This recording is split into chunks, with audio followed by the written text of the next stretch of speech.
오늘 순전함 시리즈 두 번째 말씀, 천지의 주님이라는 제목으로 사도행전 17장 말씀을 함께 나누도록 하겠습니다. 오늘 17장 말씀에는 천지의 주제라고 되어 있는데 그 주제라는 뜻을 제가 주님으로 제목을 바꿨습니다. 그래서 천지의 주제, 천지의 주님, 우리 하나님에 대해서 함께 말씀을 나누도록 하겠습니다. 오늘 아침에 저희 아들이 기분이 안 좋습니다. 8시 20분에 남자 아이스하키를 보겠다고 TV 앞에 앉아가지고 그 경기를 보고 나서 기분이 안 좋습니다. 졌거든요. 요즘에 아이가 학교 갔다 오면 요즘 학교에서 뭐 했어? 그러면 올림픽 봤어. 너희들 담임 선생님이 체격이 엄청 크신 남자 선생님인데 거의 하키 선수 같습니다. 예전에는 지음 티처였습니다. 그런데 선생님이 보고 싶은 경기가 있는지 애들하고 거의 매일 올림픽 경기를 보더라고요. 그 며칠 전에는 캐나다 팀하고 한국 팀하고 컬링하는 그 경기를 보면서 노엘이는 한국 팀을 응원했대요. 하지만 대부분의 경기는 다 캐나다 팀이 출전하는 캐나다 팀을 응원하는 분위기 속에서 이제 캐나다 경기를 보게 되죠. 제가 노엘에게 물어봤습니다. 노엘아, 너는 한국 팀이 이겼으면 좋겠어? 캐나다 팀이 이겼으면 좋겠어? 한국 팀이라고 그러더라고요. 분명히 한국 팀이 이겼으면 좋겠다고 했습니다. 그런데 오늘 아이스하키 캐나다 팀이 지는 것을 보고 애가 이게 근심 걱정을 하는 걸 보고 얘도 캐나다 팀을 응원하고 있구나. 학교에서 같은 동료들끼리, 같은 친구들끼리, 같은 또래들끼리 캐나다 팀을 응원하고 있으니까 이제 어느새 노엘이도 캐나다인이 되어가고 있는 것 같습니다. 마음으로는 한국 팀을 응원하고 싶죠. 관심 있죠. 그러나 캐나다 팀이 이겼으면 더 좋겠는 그런 마음도 갖고 있는 것 같습니다. 며칠 전에 여자 아이스하키 경기를 보면서도 제가 또 한 번 느꼈습니다. 그때도 캐나다 팀이 졌습니다. 미국한테 둘 다 졌는데 진 캐나다 팀의 모습을 영상에 비춰주는데 모두 다 화가 나 있습니다. 납득이 되지 않는지 너무나도 힘들어합니다. 도대체 이 경기를 위해서 준비한 그들의 노력과 그들의 수고가 얼마나 크길래 올림픽 경기에서 진 팀은 화가 많이 나는 것 같습니다. 어떻게 위로를 할 수가 없습니다. 그래서 오늘 아침에 저는 교회 준비를 하고 있는데, 교회 갈 준비를 하고 있는데 노엘이가 기분이 너무 안 좋아서 어떻게 접근이 안 되더라고요. 그리고 나중에 좀 시간이 지나서 또 풀렸습니다. 이렇게 우리가 경기에서 지면 엄청 화가 납니다. 또 우리가 응원하는 팀이 지면 마치 내가 진 것처럼 엄청 좌절들을 합니다. 이렇게 노력하고 수고한 것에 이르면 사람들은 마치 내 것을 뺏긴 것처럼 화가 많이 나는 것 같습니다. 그래도 때로는 어떤 경기를 보면서 1등한 팀, 2등한 팀, 3등한 팀이 화면에 같이 부둥켜 안으면서 1등이 3등을 위로해주고 또 3등, 2등도 자기 나라 국기를 들고 막 이렇게 환호하는 그런 모습들을 보면서 그 모습이 오히려 더 아름다웠습니다. 얼마나 많은 노력을 했고 얼마나 많은 준비를 했겠습니까? 그것에 대해서 1등, 2등, 3등 또 메달을 따지 못한 그 모든 선수들의 수고 또한 같이 격려되어져야 되고 위로가 되어져야만 하겠습니다. 저는 오늘 올림픽 경기를 보면서 이렇게 많은 준비를 했던 또 경기에서 이기고자 했던 소망을 한 많은 선수들의 모습을 보면서 우리 크리스찬의 모습을 떠올리게 되었습니다. 특별히 베드로전서 3장 16절 말씀 3장 16절 말씀을 보면은 베드로가 이렇게 얘기합니다. 너희 마음에 그리스도를 주로 삼아 거룩하게 하고 너희 속에 있는 소망에 관한 이유를 묻는 자들에게는 대답할 것을 항상 준비하되. 베드로는 크리스찬들에게 너희 마음에 항상 소망을 두라. 누군가 너희 소망이 무엇인지 물어보거든 그 소망이 무엇인지 제대로 대답할 준비를 해놓아라. 이렇게 이야기했습니다. 우리에게 적용을 해보면 우리는 크리스천들입니다. 운동선수로 비교하면 우리는 예수의 선수들입니다. 복음의 선수들입니다. 그런데 정작 올림픽처럼 우리 안에 있는 복음을 전할 자리가 펼쳐졌을 때 우리는 무엇을 이야기할 수 있는가? 우리는 어떻게 우리 안에 있는 복음과 예수 그리스도의 구원을 이야기할 수 있는가? 상대방을 설득시킬 수 있는가? 그리고 이 영적 전쟁에서 이길 수 있는가? 이 말씀으로 함께 오늘 말씀을 열어보도록 하겠습니다. 여러분에게 이렇게 질문하겠습니다. 여러분들은 소망을 묻는 자들에게, 여러분 안에 있는 예수 그리스도의 구원을 묻는 자들에게 어떤 대답을 하실 수 있는 준비를 하고 계십니까? 누군가가 여러분에게 예수가 누구야? 너는 예수를 어떻게 믿니? 너의 소망은 무엇이니? 삶의 이유가 무엇이니? 라고 질문을 했을 때 여러분은 어떤 대답을 준비하고 계십니까? 기독교회는 오직 예수 그리스도에게만 소망을 둔 사람들의 모임입니다. 우리는 예수로 시작했고 우리의 소망은 오직 예수입니다. 할렐루야. 나의 소망은 누가 나에게 어떤 질문을 해도 나의 소망은 기독교인으로서 예수가 나의 소망 되시다. 예수가 나의 삶의 이유 되시다. 이것이 바로 우리가 준비한 복음에 대한 설명입니다. 그리고 우리는 소망을 나누고 그리고 그것을 설명하며 기독교 신앙에 보면은 변증한다라고 되어 있습니다.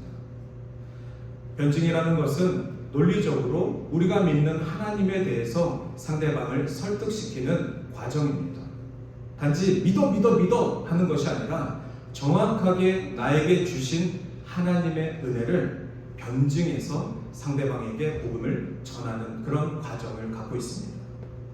믿음과 소망과 사랑, 그 중에 제일은 사랑이라고 하죠. 그런데 오늘은 그 믿음과 소망, 사랑 중에 소망에 대해서, 특별히 그 소망은 예수 그리스도, 우리의 복음 되시고 우리의 삶의 이유 되신 예수 그리스도의 관점에서 그리스도인의 삶의 태도는 어떻게 준비되어야만 하는지 함께 말씀을 나누도록 하겠습니다.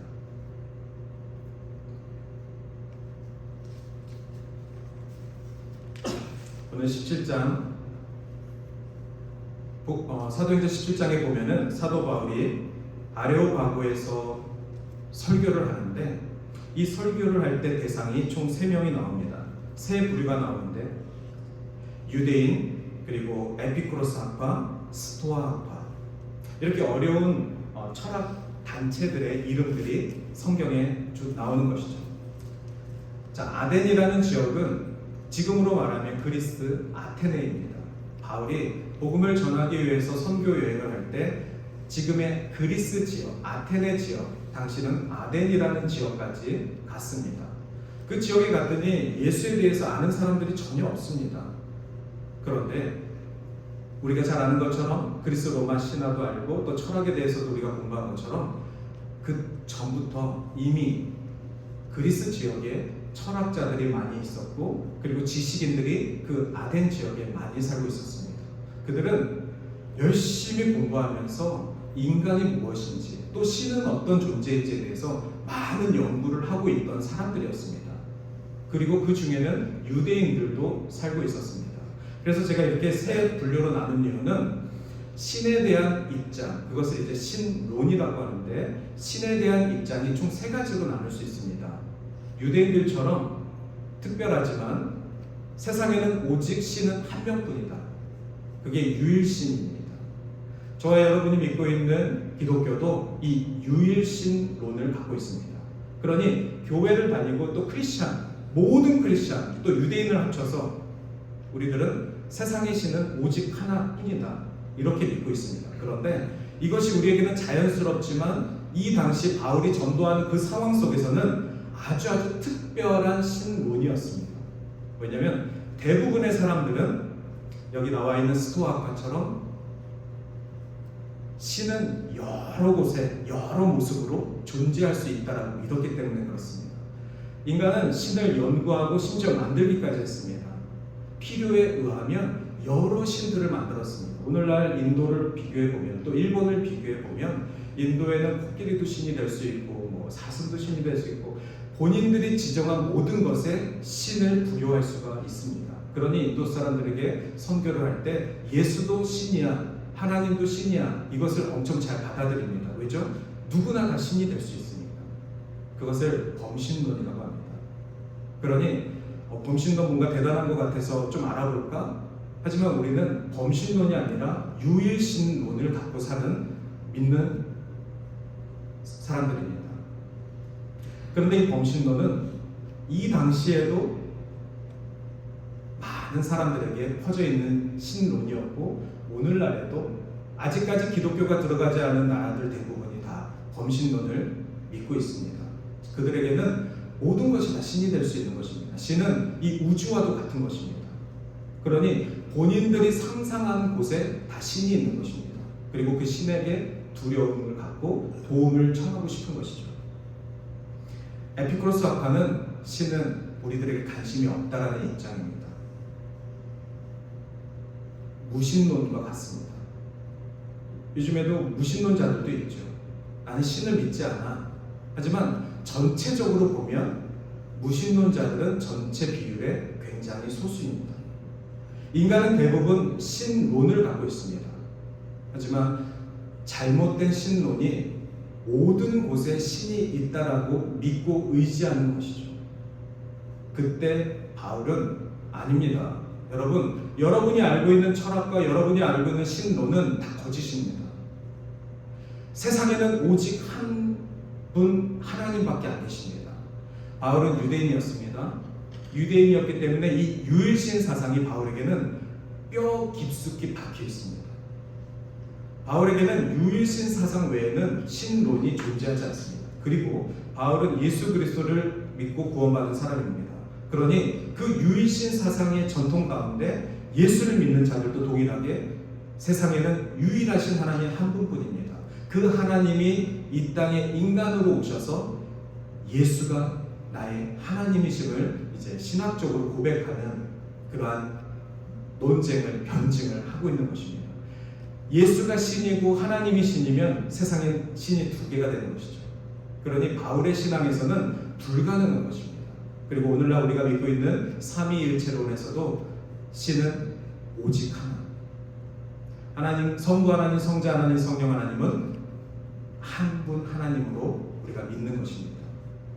이것에 대해서 바울은 논증하고 변증하고 그리고 전도의 복음을 전하는 것이죠. 얼마나 어려운 싸움이겠습니까? 얼마나 듣기 싫어하는 사람들을 대상으로 이 전도를 시작한 것입니다. 아마 잘 와닿지 않을 수도 있습니다. 우리가 아테네를 가본 것도 아니고 2000년 전 아테네가 어떤 사회인지도 실감도 나지 않는데 고대 사회에 얼마나 많이 알겠어? 아마 요즘으로 비교를 해보면 제가 요즘의 아테네는 어딜까? 실리콘밸리를 생각했어요. 미국에서 실리콘밸리가 있는데 많은 똑똑한 우리 사람들이 그곳에 가서 직장을 갖고 그리고 삶을 살고 있죠. 한국에서는 토론토 대학교가 엄청 좋은 줄 압니다. 저도 그래서 캐나다에서는 토론토 대학밖에 없는 줄 알았습니다. 그래서 저희 부모님도 저희 딸에게 안부를 항상 이렇게 얘기해요. 토론토 대학 갈 준비 잘하고 있니? 물론 저희 딸은 이미 노했습니다. 안 간답니다. 하지만 한국에 계신 분들은 캐나다에 살면서 토론토 대학은 최고의 대학으로 생각합니다. 지난주에 아시는지 모르겠지만 개그맨 옥동자가 있는데 유명한 개그맨이었습니다. 근데 그 개그맨 옥동자 지금은 활동을 안 하기 때문에 전혀 유명하지 않습니다. 그의 아들이 지난주에 토론토 대학교를 이제 간다고 인천공항에서 출국하는 장면을 이제 사진 찍어서 이제 한국 뉴스에 이제 퍼졌습니다. 그랬더니 사람들이 다 옥동자 하면서 이렇게 박수를 치더라고요. 그만큼 한국 사람들은 토론토 대학교 간다라고 하면 그 부모님까지 박수를 쳐줍니다. 근데 여러분들 잘 아시죠? 토론토 대학교 말고도 좋은 대학교 많다는 거. 퀸즈 대학도 좋고 맥메스터도 좋고 다 좋습니다. 워터로도 좋고 하지만 한국은 토론토 대학교밖에 모릅니다. 그리고 여러분 잘 아시죠? 입학은 쉽고 졸업이 어렵다는 거. 하지만 한국에서는 모든 대학이 입학이 어렵기 때문에 이 아이가 토론토 대학을 갔어? 그러면 천재인 줄 압니다. 그 정도로 이제 토론토 대학에 대한 의상이 있는데, 제가 드리고 싶은 말씀은 우리 아들이 토론토 대학을, 우리 딸이 토론토 대학을 졸업했어요. 그런데 그 아들, 딸이 실리콘밸리에 가서 취업을 했어요. 그러면 여기 계신 분들도, 또 토론토에 사시는 분들도 박수 쳐줍니다.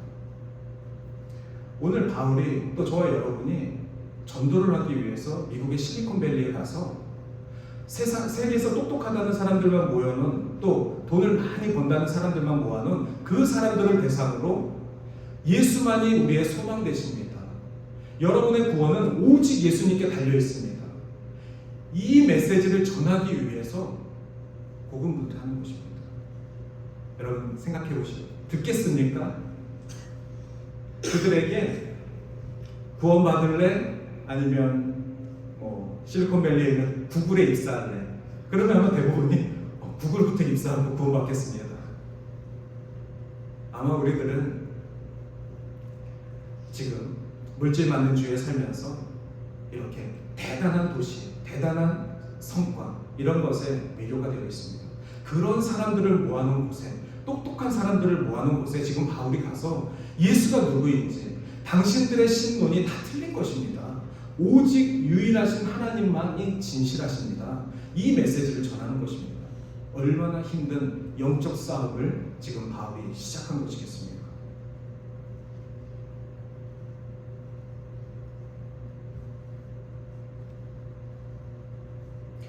근데 바울은 그들의 지식과 그들의 철학과 그들의 성공을 무시하지 않았습니다. 정죄하지 않았습니다. 왜냐하면 그렇게 정죄하고 무시하는 순간 그들은 바울의 이야기를 듣지도 않으니까요. 그래서 오늘 뒷부분에 우리가 읽지 않은 부분에 보면은 바울은 그들의 언어를 활용합니다. 그리고 그들의 성공을 존중해 줍니다. 그리고 그들의 언어 코드를 활용해서 복음을 전합니다. 근데 그 첫 번째 출발점이 이것입니다. 바로 여러분들은 알지 못하는 신에게 지금 절하고 있습니다. 이것이 얼마나 자존심을 긁히는 말입니까? 그들은 범신론을 믿고 있기 때문에, 신에 대해서 너무나 많은 연구를 했기 때문에, 심지어 그들이 알지도 못하는 신까지도 만들어 놓고 예배를 드렸다는 것이죠. 그러니 바울은 당신들의 이 우매한 모습을 보십시오. 신이 필요해서 알지도 못하는 신에게 지금 예배를 드리고 있지 않습니까? 여러분이 지금 기독교 신앙을 가지고 유일하신 하나님을 바라보고 있는데 하나님에 대해서 알지 못해요. 예수에 대해서 전혀 소망이 없어요. 근데 예배를 드리고 있다면 아마 세상 사람들은 그러한 크리스천들에게 여러분들은 지금 알지도 못하는 하나님께 예배드리고 계십니다. 이것이 얼마나 기독교인에게 자존심을 긁히는 말입니까? 우리가 사랑하는 교회, 이 교회가 이 세상 가운데 어떤 목적이 있고 어떤 쓰임으로 하나님께서 세우셨는데 그 쓰임대로 살아가지 못하면 세상 사람들이 질문할 때 여러분들은 교회답지 않은 교회를 갖고 계시는군요. 이것이 얼마나 크리스천들에게 자존심 상하는 말입니까? 그런 상황 속에서 바울은 17장 24절에서 이렇게 얘기합니다. 우주와 그 가운데 있는 만물을 지으신 하나님께서는 천지의 주제십니다. 제가 예전에 말 안 듣는 자녀들에게 제일 먼저 가르쳐야 되는 신앙 훈련은 창조하신 하나님이라고 말씀을 드렸습니다. 신앙적으로 방황하고 있는 우리 자녀들을 다시 주께로 돌아오게 하기 위해서는 그 아이들이 창조의 근원 되신 하나님을 인정할 때 그것이 가능해집니다. 바울은 오늘 세상에 신이 많다라고 이야기하는 그 사람들에게 누가 이 세상을 지었는지에 대해서 먼저 이야기합니다. 이 세상을 지으신 분은 여러분이 알고 있는 그 수만 가지의 신 중에 하나가 아니라 나의 하나님, 유일하신 하나님이 이 땅을 창조하신 만물의 주인 되십니다.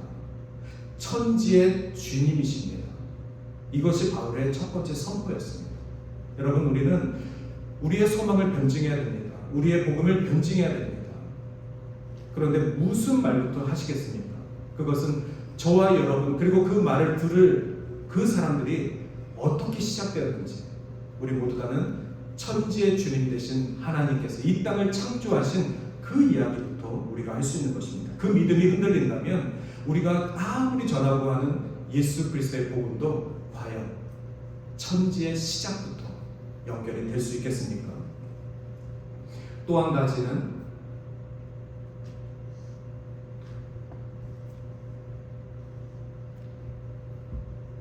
천지의 주제신이 손으로 지은 전에 계시지 아니하시고, 인간은 하나님을 성전에 가두려고 합니다. 우리가 하나님께 지어드리는 그 성전 안에 하나님이 계시다라고 인간은 믿습니다. 그러나 그것은 그 당시 스토아파의 사람들, 그 당시 범신론을 믿고 있는 사람들도 여러 신전을 지었습니다. 오늘날에도 그리스 아테네에 가면 남아있는 신전 유적들도 있습니다. 수많은 사람들이 내가 믿는 신을 위해서 집을 지어드립니다. 하지만 하나님께서는 인간의 손에 지어진 성전에 거하지 아니한다. 그 말은 하나님은 무소부재하시다. 천지의 주제이신 하나님은 인간이 많은 어떤 제도 속에 갇혀있는 분이 아닙니다.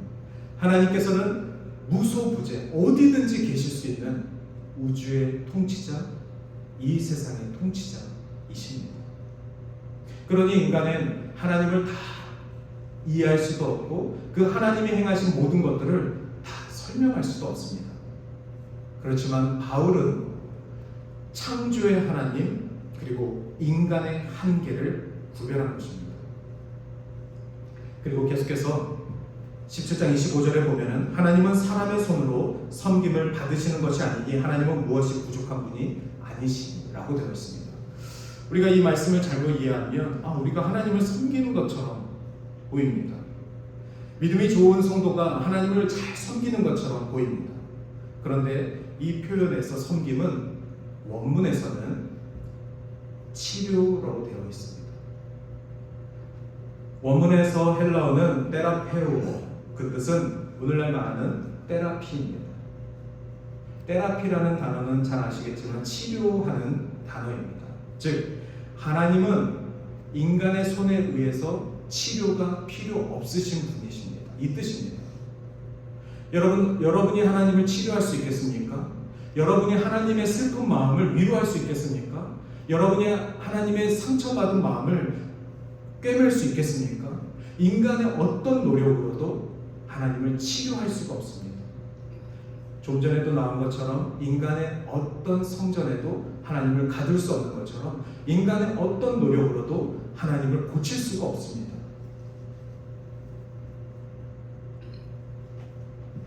오히려 우리가 하나님의 치료를 받는 존재이고 하나님의 은혜를 받는 존재입니다. 그래서 우리가 하나님을 찾게 하기 위함입니다. 예배라는 것은 하나님을 찾는 자들의 모임입니다. 이 예배를 통하여서 하나님을 찾고자 하는 사람들의 그 갈망을 하나님은 받기를 원하십니다. 신령과 진정으로 예배하는 자는 하나님을 찾고자, 하나님을 필요로 하는 자들이 얼마만큼 하나님을 간절히 만나고자 하는지 그 마음의 중심을 하나님이 보시는 것입니다.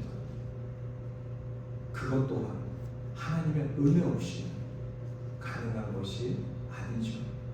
오늘도 하나님을 찾고자 예배에 오신 여러분들은 나의 노력과 나의 의지와 나의 힘으로 온 것이 아니라 하나님께서 우리에게 은혜를 주셔서 하나님을 찾는 그 심령을 우리에게 불붙게 하셔서 하나님 없이는 우리가 한 주를 살 수 없음을 고백하는 거룩한 예배의 장소 가운데 초대되어지는 것입니다. 지난번에 보여드렸던 순전한 기독교, 그 책의 저자 C.S. 루이스는 그래서 기독교는 전투적 종교라고 이야기하고 있습니다. 왜냐하면 기독교 안에는 계속해서 선과 악이 대비되기 때문입니다. 아마 여러분들은 그렇게 질문할지 모르겠습니다. 목사님, 왜 하나님은 악을 허락하십니까? 왜 이 땅에 악을 내버려 두십니까? 왜 저의 삶 속에 저 악한 존재들을 제거하지 않으십니까? 이렇게 우리는 끊임없이 악이라는 것에 대해서, 사탄에 대해서 묵상합니다. 그런데 중요한 것은 하나님은 악과 대등한 존재가 아니라는 것입니다. 이원론이라고 설명을 드렸는데, 이원론에서는 하나님을 믿습니다. 그런데 하나님과 동등된 악도 믿습니다. 즉, 이 세상이 선과 악으로 양분화됐다라고 믿는 것입니다. 그러니 악한 존재가 되지 않으려면 끊임없이 노력해서 선한 존재가 되어야 한다라고 가르치는 게 이원론입니다. 그런데 비슷하지만 기독교는 우리가 아무리 노력을 해도 선한 존재가 될 수 없다라고 이야기하고 있는 것입니다. 그리고 이 악한 존재도 선하신 하나님과 절대 대등하지 않습니다. 선은 하나님은 처음부터 계셨고, 악은 그 후에 천사가 타락해서 생겨난 존재, 그리고 하나님의 세계 가운데 아주 일부를 오염시킨 존재라고 이야기합니다. 그러니 인간이 어둡고 악한 존재의 삶을 살아가는 것은 하나님의 창조 세계 속에 일부에 갇혀서 사는 것입니다. 모든 인간이 다 그 악한 존재 속에 사는 것이 아니라 하나님의 창조 속에 살려고 애를 쓰고 있죠. 하나님의 창조 세계 속에 악과 함께 공존하는 것입니다. 그러면 다시 한번 질문하겠습니다. 왜 하나님은 이 악을 내버려 두시는가? 그리고 왜 인간은 악을 선택할 수 있도록 하나님은 내버려 두시는가? 이 질문에 대해서 순전한 기독교에서 C.S. 루이스는 이렇게 설명합니다. 이 질문을 한 사람들에게 하나님은 자유의지를 주셔서 악을 선택할 수도 있게 하셨고, 반대로 하나님을 사랑할 수 있는 것을 선택할 수 있게 하셨습니다. 하나님이 인간에게 자유의지를 주지 않으셨다면 우리는 하나님만 사랑하게끔 지음받은 것입니다. 그러나 하나님이 우리를 진짜 사랑하셔서 너가 나를 사랑하도록 선택했으면 좋겠다. 그 자유의지를 아담과 하와에게 주신 것입니다. 그러면 오늘날에도 우리에게 동일한 시험이 있는 것이죠. 동일한 사단의 유혹이 있는 것이고 동일한 시험이 있는 것입니다. 여러분들은 악을 선택하실 것입니까? 아니면 천지의 주제이신 하나님을 선택하실 것입니까? 하나님에 대한 사랑으로 살아가기를 선택하실 것입니까? 바울은 바로 이 하나님의 주제, 천지의 주제이신 하나님을 선택한 것입니다. 빌립보서 1장 20절에 보면은 나의 간절한 기대와 소망을 따라 아무 일에든지 부끄러워하지 아니하고 지금도 전과 같이 온전히 담대하며 살든지 죽든지 내 몸에서 그리스도가 존귀하게 되게 하려 하리니, 바울이 이렇게 얘기합니다. 내가 사는 것은 그리스도니 죽는 것도 유익함이라. 이것이 바울의 유명한 고백입니다. 내가 사는 이유는, 내가 죽는 이유는 오직 그리스도니 내가 죽어도 유익함이라. 지금 상황이 바울은 감옥에서 죽을 날만, 순교할 날만 기다리고 있는 상황이었습니다. 그 상황 속에서도 죽음을 두려워하지 않는 이유는 하나님의 세계, 천지의 상황 속에 바울은 이 어둠의 세력에 속한 것이 아니라 하나님 편에 속해 있기 때문에, 하나님을 안에서 소망을 갖고 있기 때문에 아무리 죽을 상황 속에서도 소망을 잃지 않고, 내가 지금 죽을 상황이라도 내가 사는 이유는 그리스도니 이것 또한 나에게 유익함이라. 이 고백을 우리들에게 교훈 주는 것입니다. 여러분, 우리의 삶 가운데 정말 어둠과 같은 삶이 있습니다. 감옥과 같은 삶이 있습니다. 복음을 전하기에는 내가 너무나도 위축되는 그러한 존재일 때가 있습니다. 그럼에도 불구하고 바울처럼 내가 사는 이유는 오직 그리스도니 내가 죽는 것도 유익함이라. 그리스도인의 죽음은, 그리스도인의 순교는 복음을 전할 때 다시 생명이 전해지는 과정입니다.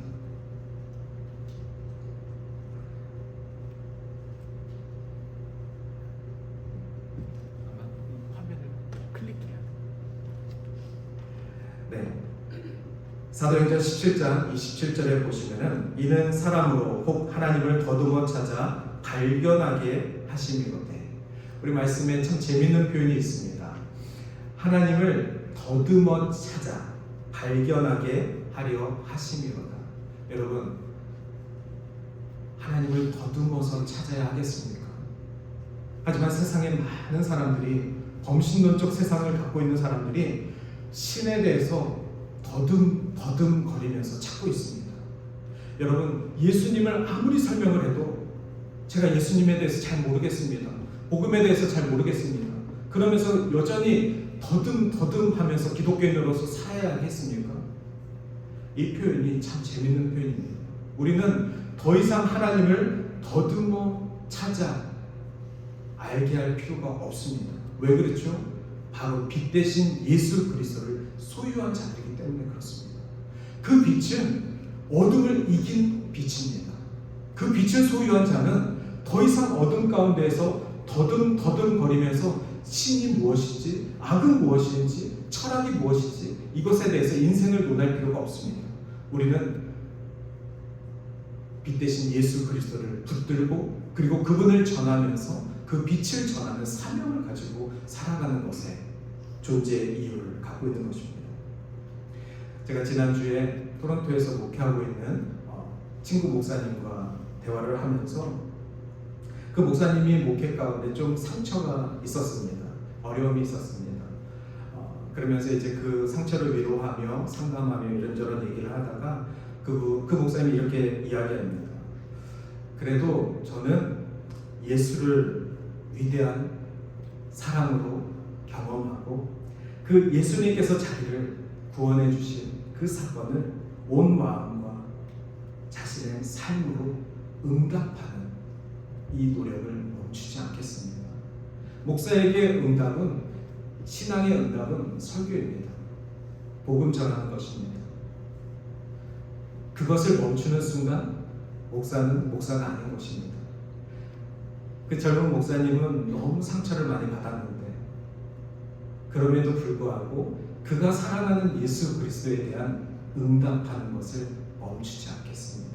저는 이 고백이 단지 목사들에 대한 고백이 아니라 모든 성도들의 고백과 결단이 될 줄 믿습니다. 여러분들도 하나님께서 주신 그리스도의 사랑이 있습니다. 그 은혜가 있습니다. 그러면 여러분의 응답을 멈추지 마십시오. 포기하지 마십시오. 후회하지 마십시오. 그 응답은 여러 가지가 있겠죠. 찬양의 응답, 간증의 응답, 기도의 응답, 예배의 응답, 회개의 응답, 여러 응답의 내용들이 있습니다. 그것들을 멈추지 마십시오. 하나님께서는 우리 크리스천들의 그 고백을 통해, 그 예배를 통해 영광 받기에 기뻐하십니다. 말씀을 마치겠습니다. 여러분들 소망에 대해서 묻는 자들에게 대답할 것을 항상 준비하십시오. 바울의 말처럼 우리는 소망의 변증을 하는 자들입니다. 이 빛을 눈을 뜨고 그 사랑을 응답하며 그 소망의 삶을 살아가는 저와 여러분이 되시기를 주님의 이름으로 축원합니다. 주님은 우리와 가까이 계십니다. 우리 지난주에 함께 불렀던 찬양인데요. 나는 예수로 충만하네. 우리 후렴절을 한번 우리 찬양하겠습니다. 후렴절부터 우리 1절만 같이 고백할 텐데, 나는 예수로 충만하네. 이 충만이라는 단어는 아마 만족한다, 감사한다, 이런 고백이 될 것입니다. 여러분, 예수로 만족하십니까? 네.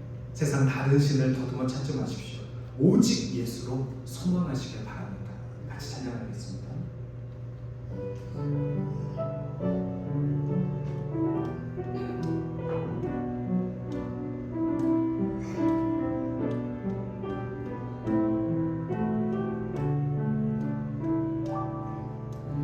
난 예수로 충만하네. 난 예수로 충만하네. 난 예수로 충만하네. 영원한 왕 내 안에 살아계시네. 무명이어도 공허하지 않는 것은 예수 안에 난 만족하리라. 가난하여도 부족하지 않는 것은 예수 안에 오직 나는 부요함이라. 고난 중에도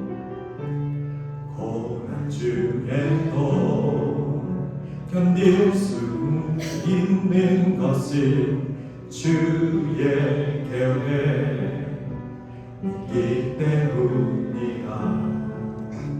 실패하여도 일어설 수 있는 것은 예수 안에 오직 나는 승리함이라.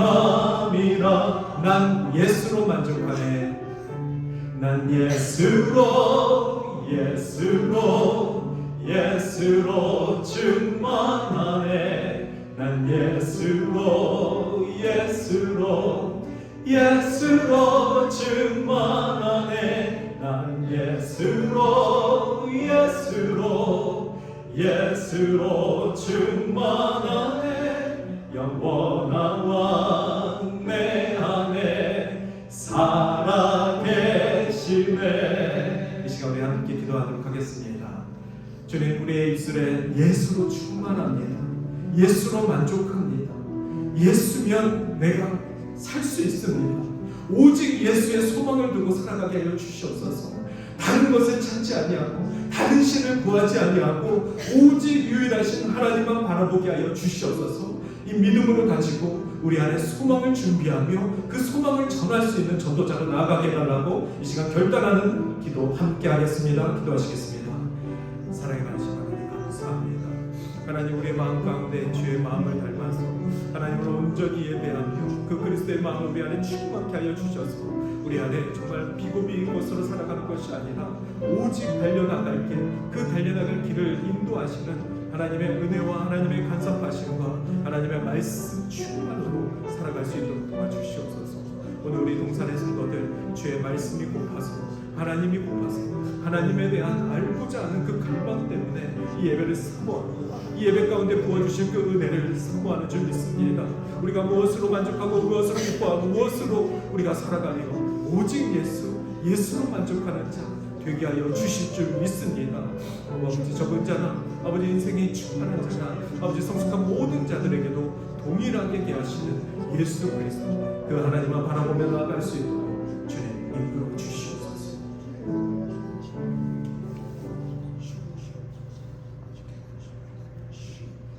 사랑의 하나님, 오늘도 예배를 드리며 이 예배를 찾고자 간절한 심령들 주님 불러주심을 감사드리고 이 예배가 우리의 삶이 올곧게 주를 향하게 하여 주시고 십자가를 전하는 기쁨의 삶을 살아갈 수 있도록 담대한 전도자의 삶을 살아갈 수 있도록 인도하여 주시옵소서. 오늘도 예수로 만족하고 예수면 다다 라고 고백하는 주의 동산의 성도들 축복하시고 그 가정들 주님 위로하시고 다시 회복시켜 주시길 간절히 소원합니다. 감사드리고 예수님의 이름으로 기도드립니다. 아멘.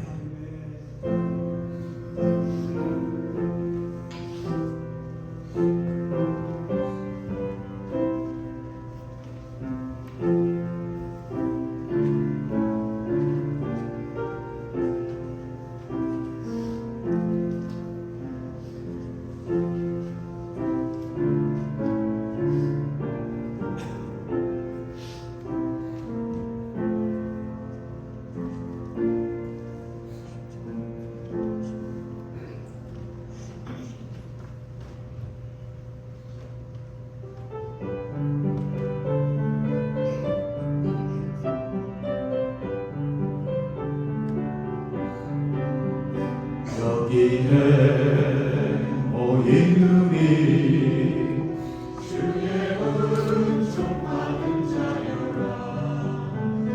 주께서 이 자리에 함께 계심을 아노라.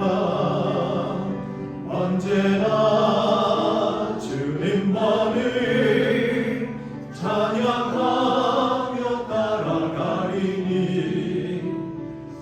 시험을 당할 때도 함께 계심을 믿노라. 이 믿음 더욱 크세라. 주가 지켜주신다. 어느 밤에도 주의 밝힌 길 인도하여 주신다. 사랑의 하나님, 주의 백성들의 삶을 아시고 우리들의 필요를 채워주시며 우리들의 기쁨과 감사로 주 앞에 예물을 드리게 하심을 감사합니다. 수고하고 헌신한 땀 흘린 주의 성도들을 위로하여 주시고 하나님을 바라보는 삶의 예배를 드리게 하여 주시옵소서. 오늘도 예물을 드린 손길 가운데 하늘의 복을 내려주시고 우리가 기뻐하는 모든 것마다 하나님께 영광을 올려드리는 거룩한 삶을 살아갈 수 있도록 축복하여 주시옵소서. 고민하고 아파하고 걱정하는 성도들 주님 응답하시고 함께하여 주셔서 주님이 우리와 가까이 계시니 주의 손을 붙잡고 나아갈 수 있도록 주님 위로하여 주시길 간절히